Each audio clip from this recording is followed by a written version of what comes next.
Um novo estudo pode fornecer respostas para a antiga questão: o que acontece com nossos cérebros quando morremos? Por gerações, a ciência acreditou que a morte seguia uma regra simples. Quando o coração parava, o cérebro desligava lentamente e a consciência desaparecia no silêncio. Essa certeza moldou a medicina moderna, os cuidados de fim de vida e nossa compreensão do que significa morrer. Mas então os cientistas testemunharam algo que nunca deveriam ter visto. Dentro de um cérebro que deveria estar completamente inativo, sinais elétricos poderosos surgiram de repente. Em vez de desaparecer na escuridão, o cérebro moribundo parecia apresentar uma explosão de atividade organizada ligada à memória, à percepção e ao pensamento consciente. A descoberta foi tão inesperada que levou os pesquisadores a questionarem uma das suposições mais fundamentais da medicina. O cérebro estava realmente desligando ou algo mais estava acontecendo naqueles momentos finais? O que os cientistas viram dentro de um cérebro morto aterrorizou o mundo médico, porque sugeria que a morte pode ser muito mais complexa e muito mais misteriosa do que qualquer pessoa jamais imaginou. Um cérebro moribundo não deveria apresentar atividade gama.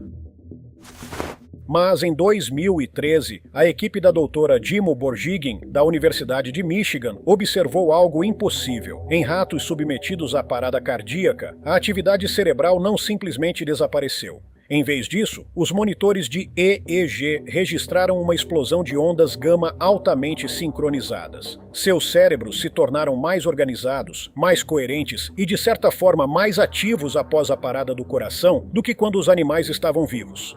A pergunta era perturbadora. O mesmo poderia acontecer com seres humanos? Registrar o momento exato da morte humana em um EEG é quase impossível. Então, em um quarto de hospital, um homem de 87 anos mudou tudo. Ele havia chegado após uma queda grave. Os médicos descobriram hematomas subdurais agudos bilaterais, sangramentos em ambos os lados do cérebro.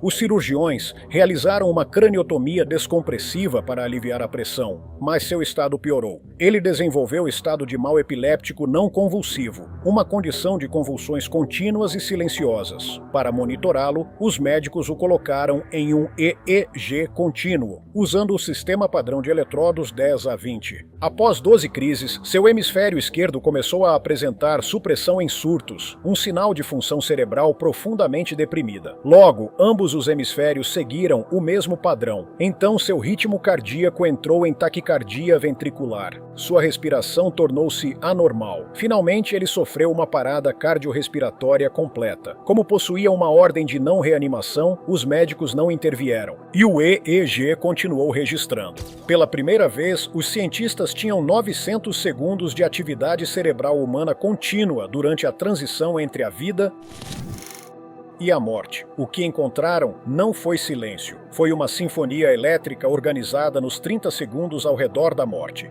As ondas lentas, delta, teta, alfa e beta, diminuíram à medida que o oxigênio desaparecia.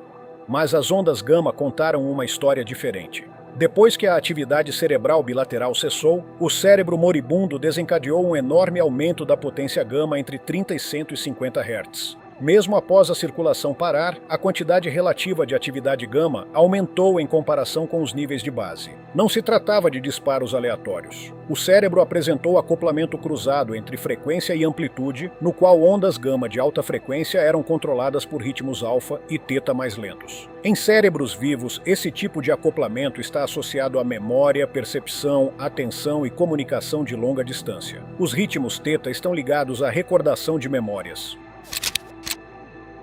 As ondas alfa ajudam a regular a percepção consciente. As ondas gama estão conectadas ao processamento consciente. De alguma forma, sem oxigênio, o cérebro desse homem estava produzindo as mesmas assinaturas neurais associadas a um estado elevado de consciência. Essa descoberta criou uma possível ponte para um dos mistérios mais antigos da humanidade, a experiência de quase morte. Durante séculos, sobreviventes de parada cardíaca descreveram os mesmos acontecimentos estranhos. O tempo muda, os sentidos se intensificam, uma calma profunda surge. Alguns descrevem deixar seus corpos e observar os médicos de cima. Outros relatam uma revisão panorâmica da vida, na qual momentos do passado passam diante deles com uma clareza assustadora. Talvez o cérebro moribundo não esteja alucinando em meio ao caos. Talvez ele esteja abrindo os sistemas de memória com intensidade extraordinária. O acoplamento teta-gama é uma das formas pelas quais o cérebro dos mamíferos recupera memórias episódicas profundamente armazenadas. O neurocirurgião Dr. Ajmal Zemar sugeriu que o cérebro moribundo pode realmente estar reproduzindo os principais eventos da vida em uma sequência final extremamente acelerada. A experiência fora do corpo também pode ter uma base neural. Os cientistas relacionaram a autoconsciência corporal à junção temporoparietal, ou TPJ. Quando o acoplamento alfa-gama muda nessa região, a percepção que o cérebro tem do corpo e do espaço pode se separar. O resultado pode parecer estar flutuando para fora do corpo, e isso não se limitou a um único paciente. O estudo AWARE-2 acompanhou 567 pacientes com parada cardíaca nos Estados Unidos e no Reino Unido. Menos de 10% sobreviveram. Mas, entre aqueles que sobreviveram, 4 em cada 10 se lembravam de algum tipo de consciência enquanto estavam clinicamente mortos. Monitores de EEG registraram picos em padrões cerebrais ligados ao pensamento consciente.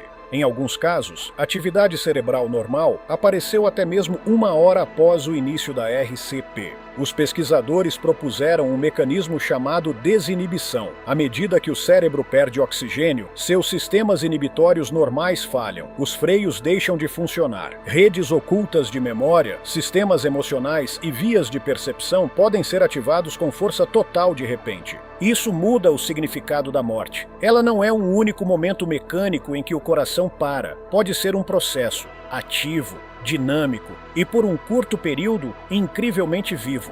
Mas outro mistério leva isso ainda mais longe. O que acontece quando o cérebro vem se deteriorando há anos? O que acontece dentro de uma mente danificada pelo Alzheimer ou pela demência? Em casas de cuidados paliativos ao redor do mundo, cuidadores testemunharam algo chamado lucidez terminal. Um paciente que não fala claramente há anos desperta de repente. Uma pessoa que já não reconhece os próprios filhos olha para eles e diz seus nomes. Alguém perdido em uma demência avançada senta-se ereto, fala com clareza e se despede. Isso não é folclore, é uma anomalia médica documentada. Em 1812, Benjamin Rush descreveu um estranho clareamento antes da morte. Em 2009, os pesquisadores Michael Nahm e Bruce Grayson ajudaram a definir o termo lucidez terminal, juntamente com a ideia relacionada de lucidez paradoxal. Os números são impressionantes. Em uma pesquisa, 33% dos voluntários de cuidados paliativos relataram ter visto pelo menos um caso em um ano. Entre aqueles que apresentaram essa clareza repentina, 84% morreram em até uma semana e 43% morreram em até 24 horas. Do ponto de vista da neurociência, isso é um paradoxo. Como um cérebro danificado por anos de doença pode de repente produzir memória, fala e identidade coerentes? Uma possível resposta é a mesma explosão de atividade do cérebro moribundo. À medida que a morte se aproxima, o cérebro entra em crise metabólica. Neurotransmissores como glutamato e dopamina inundam o sistema. A desinibição cortical remove as barreiras que suprimem redes danificadas. Por um curto período, fragmentos de memória e identidade podem se reconectar. Para as famílias, isso pode parecer um milagre.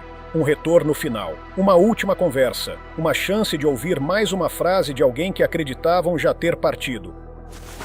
Mas os cuidados modernos de fim de vida frequentemente utilizam sedação profunda, que pode suprimir essa explosão final de atividade. Isso levanta questões difíceis.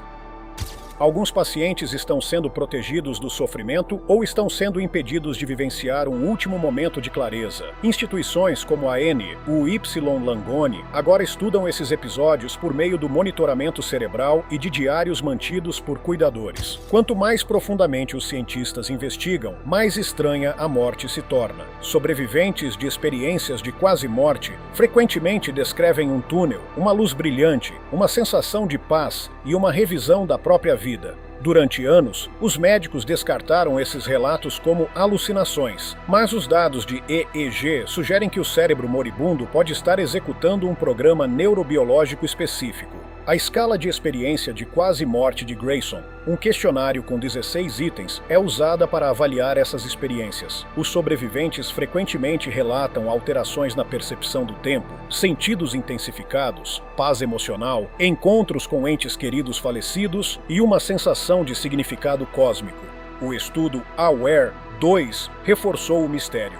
Entre os sobreviventes de parada cardíaca, muitos relataram consciência enquanto estavam clinicamente mortos. Alguns apresentaram ondas cerebrais associadas a funções mentais superiores, muito depois de a perda de oxigênio já ter destruído a consciência. Picos de atividade gama, delta e teta surgiram durante a reanimação, sugerindo que o cérebro ainda era capaz de atividade organizada. A revisão da vida pode ser impulsionada pelo acoplamento teta-gama, no qual redes de memória reproduzem experiências armazenadas em velocidade extrema. A sensação de estar fora do corpo pode surgir da interrupção da atividade na TPJ, onde o cérebro normalmente ancora a percepção do eu dentro do corpo. Isso leva à pergunta mais importante: se o cérebro pode permanecer ativo depois que o coração para quando realmente morremos?